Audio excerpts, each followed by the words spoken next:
स्वामी, तुम्ही म्हणता ना, माणसाने स्वतःला शोधावं, स्वतःचं ध्येय ठरवावं. घर आहे, एक गोड बाळही आहे, पण त्याच्या मनातलं पोर पण काही जात नाही. उद्या हाती काही राहील की नाही या भीतीने झोपही लागत नाही.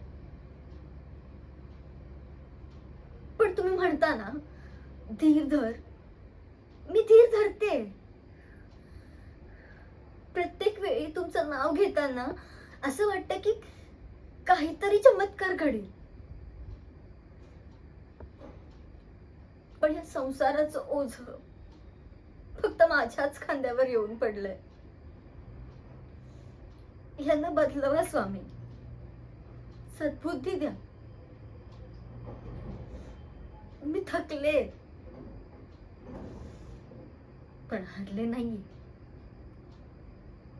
मी हरले नाहीये.